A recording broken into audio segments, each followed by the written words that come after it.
नमस्कार, मैं कोमल। आज की कहानी कोई साधारण नहीं है। यह एक ऐसा अनुभव है जो किसी की जिंदगी बदल सकता है। यह कहानी विक्रांत की है, एक ऐसा आदमी जो हर औरत के दर्द पर हंसता था, उनकी तकलीफों को मजाक समझता था, लेकिन जिंदगी ने उसे ऐसी जगह पहुंचा दिया जहां उसे वही पीड़ा महसूस हुई जिसका वह हमेशा मजाक उड़ाता था। उसकी रातें अंधेरे से भी काली हो गईं। उसका शरीर अजीब घावों से भर गया और उसका मन पछतावे से। क्या यह उसका भ्रम था? क्या यह उसकी मानसिक बीमारी थी? या सच में यह किसी स्त्री का श्राप था? आखिर विक्रांत के साथ ऐसा क्या हुआ जो उसकी दुनिया उलट-पुलट हो गई? जानने के लिए वीडियो को अंत तक देखें। वाराणसी की तंग गलियां अपने आप में किसी भूल भुलैया से कम नहीं थीं। उन्हीं गलियों में रहता था एक नवविवाहित जोड़ा, रेशमा और विक्रांत। रेशमा शहर के सरकारी अस्पताल में डॉक्टर थी और विक्रांत अपने पिता की छोड़ी हुई किराने की दुकान चलाता था। विक्रांत अपनी जगह ठीक-ठाक कमाता था, पर उसके भीतर का मर्द अक्सर छोटेपन से बड़ा दिखने की कोशिश करता। उसे रेशमा का नौकरी करना पसंद नहीं था। औरत अगर घर से बाहर निकले तो इज्जत चली जाती है, वो अक्सर अपने दोस्तों से कहता।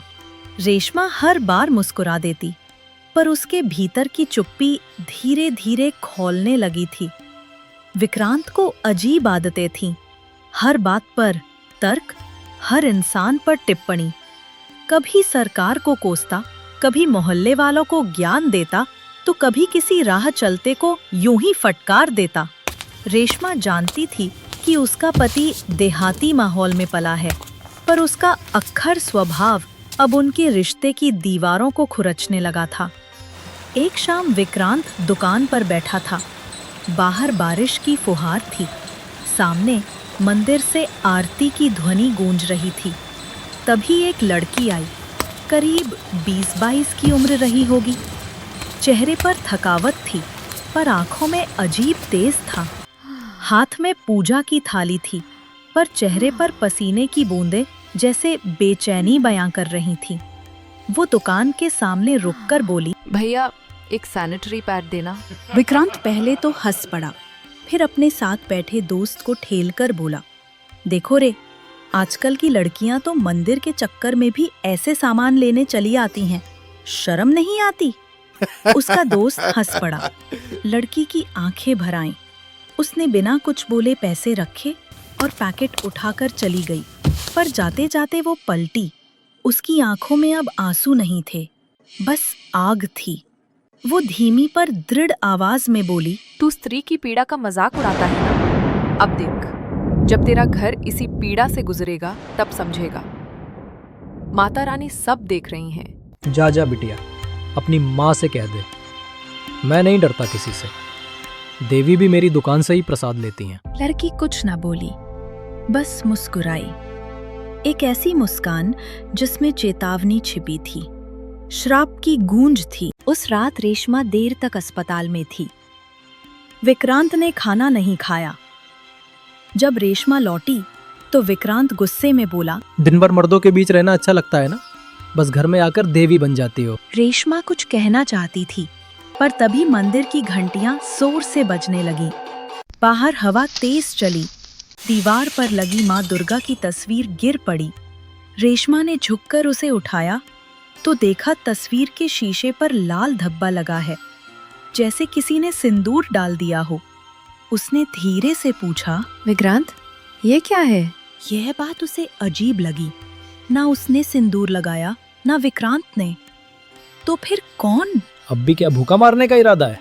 जल्दी से कुछ खाने को दो। रात को जब दोनों सोने जाते हैं तो रेशमा को एक सपना आता है। सपने में एक लड़की के हाथ में थाल होता है और वो गुस्से से विक्रांत को देख रही होती है और विक्रांत की पैंट लाल खून से रंगी होती है। वो लड़की सपने में बोल रही होती है, जिस स्त्री के दर्द पर तू हंसा था, अब तुझे उसी स्त्री का दर्द समझ आएगा। तेरे घर की हर स्त्री तेरे अपराध की साक्षी बनेगी। सुबह रेशमा पसीने में भीगी उठी। उसने सब भुलाने की कोशिश की, पर अजीब बातें होने लगीं। विक्रांत दुकान में गया। उसने देखा चावल के बोरे से खून टपक रहा है, पर कुछ देर बाद सब सामान्य हो गया। विक्रांत हैरान था कि ये उसका भ्रम था या क्या। उसने चावल के बोरे को खंगाला, पर उसे खून का धब्बा नहीं दिखा। उसने इस बात को अनदेखा कर दिया। विक्रांत हिसाब किताब करने के बाद दुकान से घर जा रहा था। उसने देखा दरवाजे के हैंडल पर खून ही खून लगा हुआ था। वो डर गया और चीख पड़ा। क्या हुआ भैया, क्यों चिल्ला रहे हो? अरे तुम्हें खून नहीं दिख रहा? जब विक्रांत हैंडल की तरफ देखता है तो वो एकदम साफ पड़ा था। पास में खड़ा पड़ोसी बोला, भैया जी, आप तो फालतू में हंगामा कर रहे हैं। तनिक थक गए होंगे, आराम बराम कीजिए और एक कप चाय पीजिए। आपको उल्टी चीजें दिख रही हैं। सब हंसते हुए वहां से चले गए। पर विक्रांत परेशान था। वो ये समझ नहीं पा रहा था कि उसे खून क्यों दिख रहा है। शाम को जब रेशमा घर आई तो विक्रांत को सोता देख वो हैरान रह गई। उसने विक्रांत को उठाने के लिए चादर खींची और अपने बाल बांधते हुए बोली, उठिए जी, मैं आपके लिए खाना लगा देती हूँ। उसकी नजर जब विक्रांत पर पड़ी तो उसने देखा विक्रांत के पैजामे पर खून लगा हुआ है। रेशमा घबरा उठी। सुनिए जी, उठिए, आपको क्या हो गया? विक्रांत की जब आंखें खुलती हैं तो अपने पैजामे को खून से लथपथ देख घबरा जाता है। मुझे क्या हो रहा है? मुझे हर जगह खून खून क्यों दिख रहा है? रेशमा डरी हुई थी। जो उसने सपना देखा था वो सच हो रहा था। ये सब मुझे क्या हो रहा है रेशमा? क्या मैं मरने वाला हूँ? रेशमा को जैसे ही विक्रांत ने ये कहा, उसको भी टेंशन होने लगी। हर तरफ खून देखकर उसकी भी हालत जवाब दे रही थी, पर वो हार मानने को तैयार नहीं थी। वो कहने लगी, विक्रांत, आप शांत रहिए। इतना परेशान होने की जरूरत नहीं है। हम अच्छे डॉक्टर को दिखाएंगे। जब रेशमा विक्रांत का खून देख रही थी, वहां से खून गायब हो गया। दोनों पति पत्नी इस अनोखी घटना से डर गए। ये क्या था? दोनों को एक साथ भ्रम हुआ था। न रेशमा के समझ में आया, विक्रांत तो डरा हुआ था ही।